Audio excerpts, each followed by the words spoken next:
बोलिए श्री मदन मोहन जी महाराज की जय। बोलिए श्री बंसी वारे की जय। साथियों, करौली के मदन मोहन जी मंदिर में भक्तों की सुविधा के लिए मंदिर ट्रस्ट ने व्यवस्थाओं में सुधार किया है।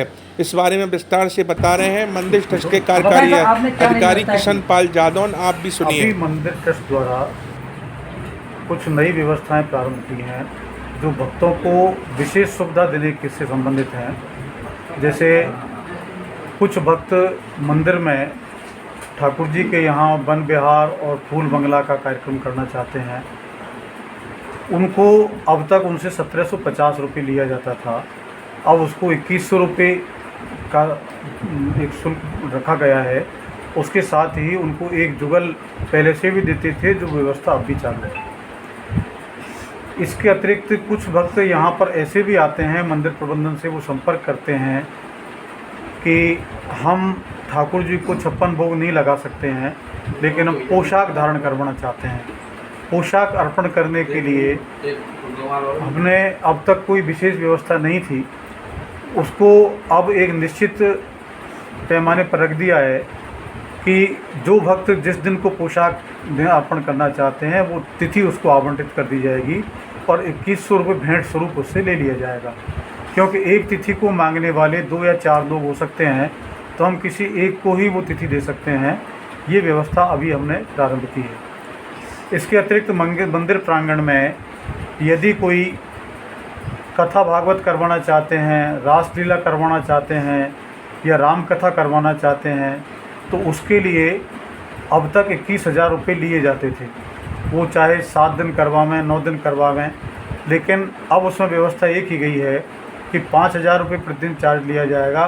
वो मंदिर प्रांगण का इसलिए है कि उसमें विद्युत भी मंदिर की ओर से दी जाती है, पंखे, कूलर, ये समस्त व्यवस्थाएं। इसके अलावा साउंड सिस्टम, माइक, तख्त, व्यासपीठ, फर्श, गार्ड, ये सारी व्यवस्थाएं मंदिर ट्रस्ट की ओर से ही होती हैं। इसलिए उसको ये जो वास्तविक व्यय है मंदिर का, वो उससे लिया जाएगा 5,000 रुपये प्रतिदिन। यदि वो 3 दिन का कोई कार्यक्रम करते हैं तो उससे मात्र 15,000 रुपये लिए जाएंगे। यदि वो 4 दिन का करते हैं तो उससे 20,000 रुपये लिए जाएंगे। ये व्यवस्था अब की है।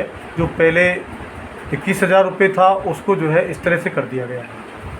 इसके अलावा ध्वजा यदि कोई अर्पण करना चाहते हैं तो ध्वजा मंदिर ट्रस्ट ही तैयार करके देगा। ध्वजा में उसको तैयार करने में करीब 3,000 के आसपास 3-4 हज़ार रुपये का व्यय आता है।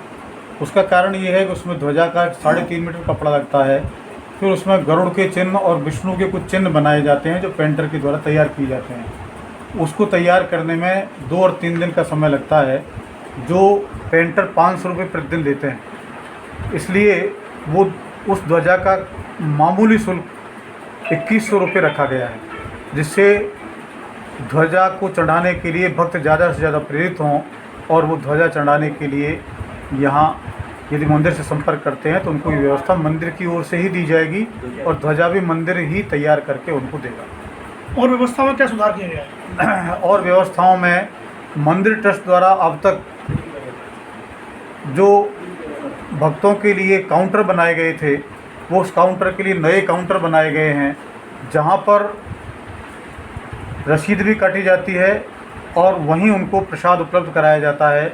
जो प्रसाद पहले अखबार में दिया जाता था, उसके लिए अब डिब्बे मंगाए गए हैं, डिब्बों में उसको प्रसाद दिया जाता है। बहुत व्यवस्थित तरीके से, समान तरीके से उसको प्रसाद दिया जाता है। आने जाने की व्यवस्था भी की है? आने जाने की व्यवस्था हमने, आने का मार्ग अलग बनाया है, एंट्री अलग है, प्रवेश द्वार अलग है, निकास द्वार अलग है, जिससे भक्तों को आने जाने में बहुत बड़ी सुविधा हो गई है। सर, इतनी महंगाई के युग में भी आप इतना सस्ता सामान दे रहे हैं, मतलब सामान क्या सामग्री दे रहे हैं, इस पर क्या व्यवस्था है? मंदिर ट्रस्ट द्वारा जो भी कार्य किए जाते हैं वो नो लॉस नो प्रॉफिट के आधार पर किए जाते हैं। मंदिर की द्वारा जो भी सामान क्रय किया जाता है, यदि उसकी राशि बढ़ती जाती है तो हम उसमें 10 या 15% बढ़ाते भी हैं। लेकिन अभी 2012 से लेकर के 2024 तक कोई वृद्धि नहीं की गई है। हम उसमें वृद्धि की जैसे ही आवश्यकता होगी उसमें अवश्य थोड़ी बहुत वृद्धि करेंगे, क्योंकि महंगाई बढ़ गई है। जो घी 440 रुपये किलो आता था वो 563 रुपये किलो आ रहा है। जो दाल 68 रुपये किलो आती थी वो 100 रुपये से ऊपर आ रही है। सभी जिन्स के भाव बढ़ गए हैं, दूध के भाव बढ़ गए हैं, इसलिए मंदिर ट्रस्ट को अपने मंदिर को संचालन करने के लिए थोड़ा बहुत वृद्धि भी करनी आवश्यक है।